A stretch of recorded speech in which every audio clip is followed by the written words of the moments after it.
Volume बढ़ा दीजिए। Cordless का वॉल्यूम बढ़ा दीजिए प्लीज।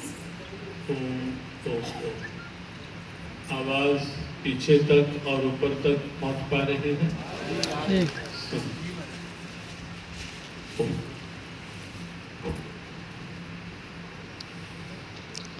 वंदे भारत मातरम, वंदे गुरु परंपरा, गीता अमृत दोहे नमः।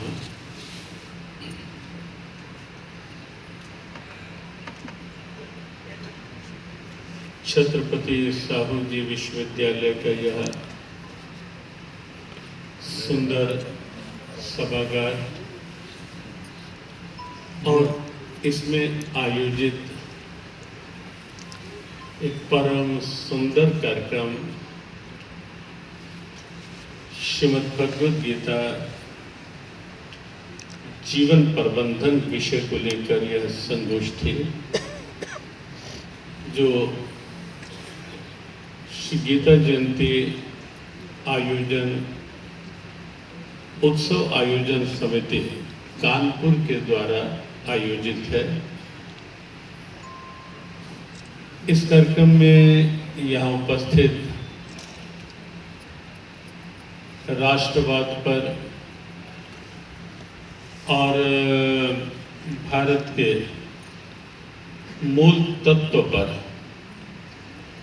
अपना चिंतन, अपना प्रखर चिंतन ओजस्वीता के साथ रखने की क्षमता जिनके पास है, ऐसे डॉक्टर सुधांशु त्रिवेदी जी यहाँ इस विश्वविद्यालय के बहुत कर्मठ या यूँ कहें कि स्वयं ही गीता के कर्म योग को जीवन में आचरित किए हुए प्रोफेसर विनय पाठक जी आज के इस आयोजन के मूल में जिनका संकल्प और केवल आयोजन के ही नहीं गीता जयंती उत्सव को और भगवद गीता की प्रेरणाओं को एक व्यवहारिक, वैचारिक और वैज्ञानिक स्वरूप में व्यापक प्रेरणा बनाने का जिनके भीतर का एक संकल्प पिछले वर्ष भी हम सब ने देखा, अनुभव किया।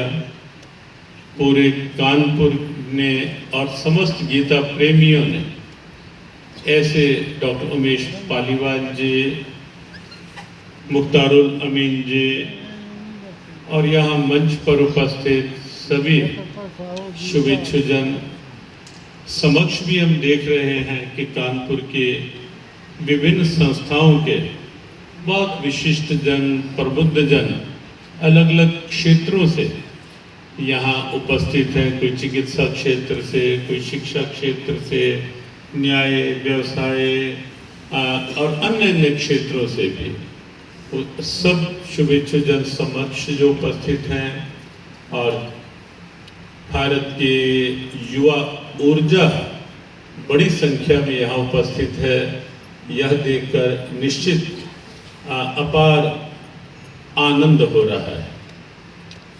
जहाँ तक बात है भगवद गीता की, सबसे पहली बात तो यह है कि गीता हिंदुओं की आस्था का ग्रंथ है, इसमें कोई संदेह नहीं है और अपनी आस्था पर गर्व और गौरव निश्चित रूप से हम सब को है ही, होना ही चाहिए। लेकिन साथ साथ यह भी बहुत स्पष्ट है कि गीता केवल हिंदुओं के लिए नहीं है, गीता समूची मानवता के लिए। विश्व का यह एक ऐसा अनूठा ग्रंथ है जो आस्था है हिंदुओं की, लेकिन 700 श्लोकों में कहीं आप हिंदू शब्द नहीं पाएंगे। अमेरिका में एक यूनिवर्सिटी में जब गीता पर चर्चा होने लगी, किसी ने प्रश्न कर दिया कि हिंदुओं का ग्रंथ और यहाँ अमेरिका की यूनिवर्सिटी में ऐसा क्यों? तब वहाँ के कुलपति ने एक बात की, ह्यूस्टन की बात है, वहाँ के कुलपति ने एक बात कही कि मुझे पूरी गीता में यदि कहीं कोई हिंदू शब्द लिखा हुआ दिखा देगा तो मैं बिल्कुल गीता की बात आगे से यहाँ नहीं करूँगा। और किसी के पास कोई उत्तर था नहीं, क्योंकि ऐसी बात केवल संकीर्ण सोच वाला ही कोई करेगा। जहाँ सोच उदार स्वरूप ले लेती है, जहाँ सोच खुला रूप ले लेती है, वहाँ इस प्रकार के प्रश्न और भगवत गीता को लेकर प्रश्न ही नहीं उठता। जहाँ जिस ग्रंथ में सर्वभूत हिते रतः की बात आई है, आप देखें सब प्राणियों के हित की बात, और जहाँ स्वयं भगवान ये कहते हो कि पार्थ बिना किसी भेदभाव के समोहम सर्वभूतेषु नामे द्वेषो अस्ति न प्रियः। अर्जुन, मेरा किसी से कोई द्वेष नहीं, किसी से लगाव विशेष नहीं। क्यों? क्योंकि सब मेरी संतान है, सब मेरे से हैं और सब में मैं समान रूप से हूं पार। और इसीलिए भगवत गीता समूची मानवता की प्रेरणा है। गीता हमारे भारत का निस्संदेह एक गौरव ग्रंथ है, लेकिन यह भी स्पष्ट है भारत से बाहर बहुत देशों में ये बात कही गई कि गीता केवल भारतीयों के लिए ही नहीं, केवल भारत के लिए ही नहीं, गीता पूरे विश्व के लिए है, गीता सबके लिए है। और ये बात केवल यहाँ प्रवचन के लिए और केवल यहाँ तालियां सुनने के लिए ही नहीं कही जा रही, ये बिल्कुल सत्य स्थिति है। क्योंकि आज पूरे विश्व में जो समस्याएं दिन प्रतिदिन बढ़ती हुई दिखाई देती हैं, उन समस्याओं का तर्क संगत, वैचारिक और वैज्ञानिक समाधान यदि कहीं है तो वो भगवत गीता में है। आज से 5160 वर्ष पूर्व दिया गया कुरुक्षेत्र की धर्मधरा पर यह उपदेश, ये जो गणना आपको कही जा रही है, ये महाभारत के उद्योग पर्व से बिल्कुल स्पष्ट गणना है कि गीता उपदेश को 5160 वर्ष का समय हो चुका है जब गीता उपदेश दिया गया था। लेकिन तब जो एक अर्जुन के साथ जो समस्याएं बनी, जिन समस्याओं के अधीन उस समय एक अकेला अर्जुन हुआ, वही समस्याएं आज एक वैश्विक रोग के रूप में, एक वैश्विक समस्या के रूप में, एक यूनिवर्सल प्रॉब्लम के रूप में वही समस्याएं आज प्रत्यक्ष दिखाई दे रही हैं। संकीर्ण मोह के कारण अर्जुन शोक में आया, तनावग्रस्त हुआ, दबाव में आया और धीरे धीरे विषाद में आ गया। प्रथम अध्याय गीता का अर्जुन विषाद योग के रूप में हम पढ़ते हैं। अर्जुन का विषाद चरम पर, शोक संविघ्न मानसः।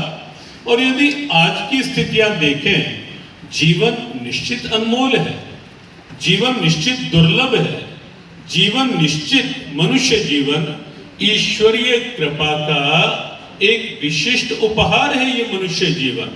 लेकिन इस जीवन को सही न समझ पाने के कारण, जीवन के तत्वों को न समझ पाने के कारण ये जीवन अव्यवस्थित सा हुआ जा रहा है। वरना मनुष्य जीवन और निराशा, हताशा, विषाद की स्थिति और बड़ी पीड़ा उस समय होती है जब ये सुनने में आता है कि 17 साल के किशोर ने आत्महत्या कर ली। जब ये सुनने में आता है 15 और 20 साल के बीच की आयु के युवक किशोर डिप्रेशन में आते हुए, छोटी छोटी बात में टेंशन लेते हुए, टेंशन बनते हुए जब ये दिखाई देने लगता है, तो लगता है किसके भरोसे, किसके बल पर हम समृद्ध, स्वस्थ, सबल राष्ट्र के भविष्य के निर्माण की बात कर पाएंगे यदि भारत की युवा ऊर्जा ही डिप्रेशन में आने लगे, या ये सुसाइडल रेट भारत में बढ़ने लगा और वह भी युवाओं में। कोटा में कुछ समय पूर्व हमारा जाना हुआ, एक ही वर्ष में अनेक छात्रों ने सुसाइड कमिट कर लिया।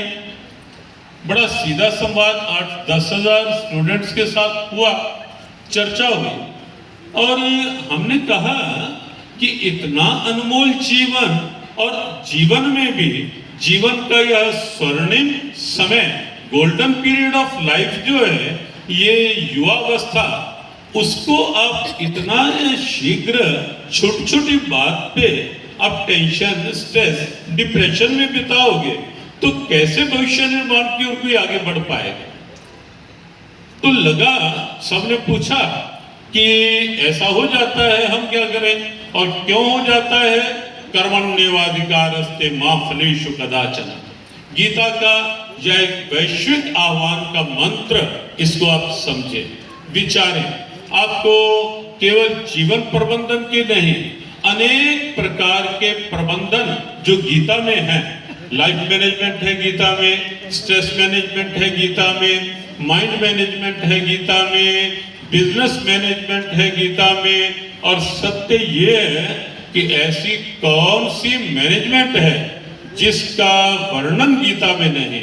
स्किल मैनेजमेंट है गीता में, और जिस ढंग से स्किल मैनेजमेंट गीता में है पूरे विश्व में नहीं। अभी एक कहीं वैश्विक कार्यक्रम था डिजिटलाइजेशन को लेकर के, हमने वहां एक बात कही कि ये डिजिटल भी जो है, इसमें भी यदि DI और लास्ट का शब्द L, इसे आप अलग करो तो बीच में क्या रह जाता है। हाँ, ताली वाले समझ गए जिन्होंने ताली बजाई है। DI और L को अलग करो तो बीच में 4 अक्षर, जो 4 अल्फाबेट रहते हैं, वो गीता है। तो हमने कहा, और DIL क्या हुआ, दिल। हमने कहा दिल में गीता रखकर आगे बढ़ोगे तो ये डिजिटलाइजेशन जो है, ये ग्लोबलाइजेशन में पूरी तरह भारतीयता का एक मजबूत आधार बनेगा। और जो जीवन में चाहिए, जिसके बिना ये जीवन अधूरा है। अब विचार करके देखें, जीवन में बहुत कुछ है, बहुत कुछ है, साधन है, सुविधाएं हैं, लेकिन पीस ऑफ माइंड नहीं है, जीवन में आत्मविश्वास नहीं है, कॉन्फिडेंस नहीं है। क्या आपको लगता नहीं कि एक अधूरा जीवन हम जी रहे हैं, है या नहीं? सब कुछ हो लेकिन पीस ऑफ माइंड ना हो, मन की शांति नहीं है, मन वेवरिंग में है, मन डिजेक्शन में है, मन कहीं हर समय निराशा में है, कहीं कहीं बिखराव, अलगाव, भटकाव, दुर्भाव, यही सब छाया हुआ है मन के अंदर। तो कैसा जीवन हम जी रहे हैं? इसे भी एक मैनेज्ड लाइफ आप कहेंगे? आप इसे क्या व्यवस्थित जीवन मानेंगे इसको आप? बिल्कुल नहीं। गीता वो ग्रंथ है जो जीवन की एक सही परिभाषा हम सबके आगे प्रस्तुत करता है कि जीवन, वेस्टर्न फिलॉसफी ने जीवन को केवल ये बाहर का ढांचा माना, ये फिजिकल सेटअप, गेटअप, बस यही, this is be and all of life, यही जीवन है। और इसीलिए आप देखेंगे मेटेरियलिस्टिक साइंस में जितनी डेवलपमेंट्स हुई वो केवल शरीर की सुविधाओं तक सीमित रह गए। ठीक है या नहीं? किसी शॉपिंग मॉल में आप जाकर के देखें, वहां जो कुछ भी आपको मिलेगा, गीता के अनुसार ही कहें तो श्रोत्रम चक्षु स्पर्शनम च रसनम घ्राणमेव च, 5 इंद्रिय विषयों की तृप्ति के साधन मिलेंगे, मन के लिए कुछ नहीं। कहीं किसी शॉपिंग मॉल में जाके पूछना कि मेरा मन अशांत रहता है, कॉन्फिडेंस लेवल है नहीं, हर समय मन गिरा सा रहता है, उसके लिए आपके यहाँ कौन सा काउंटर है? क्या किसी शॉपिंग मॉल में मन के लिए कोई काउंटर होगा क्या? विश्व भर में कहीं नहीं होगा। वो काउंटर है भगवत गीता। और इसीलिए गीता ने कहा कि जीवन केवल ये फिजिकल बॉडी ही लाइफ नहीं है, इंद्रियाणि प्राण्याहुर इंद्रियेभ्यः परम मना मनसस्तु परा बुद्धिर यो बुद्धे परतस्तु सा। ये जीवन है। इंद्रियों से आगे मन है जो विचार करता है, मन से आगे बुद्धि है जो निर्णय करती है, ये भारत का दर्शन। और बुद्धि के आगे यो बुद्धे परतस्तु सा चेतना है, जो सोल है, डिवाइन कॉन्शियसनेस है, जो आत्मा है अंदर, जो इस जीवन का संचालन करती है, जिसके बिना जीवन अधूरा है, और वो जीवन की ऊर्जा है। तो मैनेजमेंट क्या है? आत्मा जो सर्वोच्च पावर है, उससे आप एनर्जी ले। हमारे से कहीं एक कॉलेज में कई स्टूडेंट्स के साथ थे हम, इन्हें पूछा, जब हमने कहा थोड़ा मेडिटेशन किया करो to get the mind energetic charged, meditation करो। जब उन्होंने कहा क्यों करें मेडिटेशन, तो हमने कहा कि देखो, जैसे मोबाइल को रोज पावर के साथ कनेक्ट करते हो, मोबाइल पावर से एनर्जी लेकर चार्ज होता है, दिन भर साथ निभाता है, तो ऐसे ही सुप्रीम पावर जो सुप्रीम सोल है, उससे कनेक्टिविटी जो है वही मेडिटेशन है। उससे आप मन कनेक्ट करोगे, माइंड विल गेट चार्ज, मन को ऊर्जा मिलेगी, और वहां से ऊर्जा लेकर फिर बुद्धि निर्णय करेगी। ये गीता की मैनेजमेंट है। बुद्धि जब तक सही निर्णय नहीं करेगी, मन प्लानिंग किसकी करेगा बताओ? कर पाएगा मन प्लानिंग कुछ?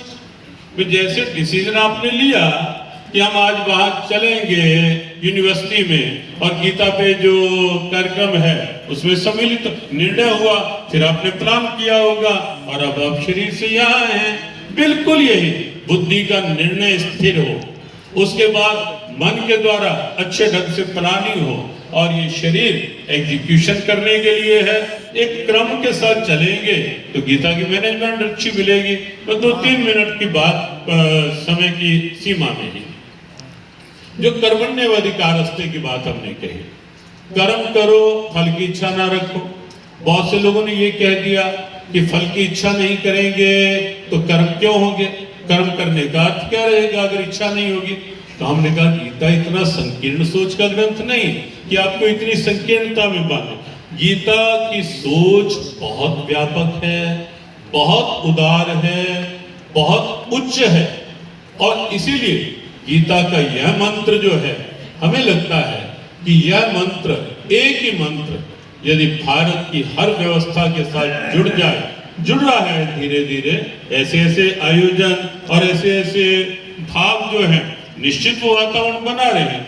तो यह एक मंत्र जो है, एक अर्थ तो यह है, कर्म करो जो वर्तमान में तुम्हारे हाथ में है, भविष्य की चिंता मत करो। क्या मिलना है उसकी चिंता नहीं, मैं कैसे बेस्ट कर सकता हूं, बेस्ट दे सकता हूं, अपनी पूरी ऊर्जा वहां लगाओ। मिलने की चिंता तुम्हें नहीं करनी पड़ेगी, वो अपने आप भविष्य अपनी चिंता कर लेगा। एक अर्थ ये है। एक अर्थ ये है इसी श्लोक का, मुझे क्या मिलेगा, ये एक संकीर्ण सोच है। मैं क्या दे सकता हूं समाज को? गीता की सोच, भारत की सोच सदैव से ये रही है कि मैं राष्ट्र को, समाज को, जहां मैं हूं, अपनी ड्यूटी को अच्छे से परफॉर्म करने के लिए मैं अपना बेस्ट क्या दे सकता हूं। जब ये सोच होगी, आप प्रैक्टिकली आजमा कर देखना, केवल प्रवचन नहीं है, ये क्षमताएं विकसित होगी। निश्चित रूप से आपकी कार्य क्षमता बढ़ेगी, और व्यवस्था सम्मान पाएगी, राष्ट्र सम्मान पाएगा, और निश्चित रूप से मानवता की मुस्कान बिल्कुल प्रत्यक्ष अनुभव होगी। जब हर क्षेत्र में सोचिए, भ्रष्टाचार, अत्याचार, लूटमार, अनीति, अराजकता, अशांति, ये केवल इस सोच की देन, प्रदूषण तक हर क्षेत्र में प्रदूषण, ये केवल इस सोच की देन है। जब कुछ भी करने से पहले मुझे अधिक से अधिक क्या मिलेगा, ये सोच बना ली। जब मिलेगा तो मैं क्या दे सकता हूँ, सोच बंद हो जाएगी। तो इसलिए गीता सोच को व्यापक प्रेरणा बनाने का ग्रंथ है।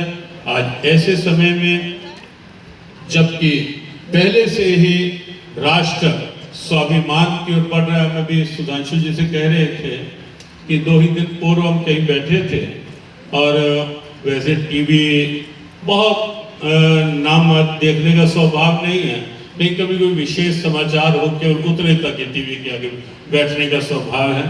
तो हम बैठे कहीं, तो वहाँ टीवी पे लगभग 6:30 का समय था, तो सुधांशु जी से पूछा गया कि 5 सूत्र आप भी बताओ राष्ट्र कि आप क्या करना चाहते हैं। तो इन्होंने एक सूत्र जो बताया, इन्होंने उसमें से एक बताया कि एक राष्ट्र स्वाभिमान, क्यों सुधांशु जैसे था, राष्ट्र स्वाभिमान और राष्ट्र गौरव बढ़ाने के लिए जो भी होगा हम करेंगे।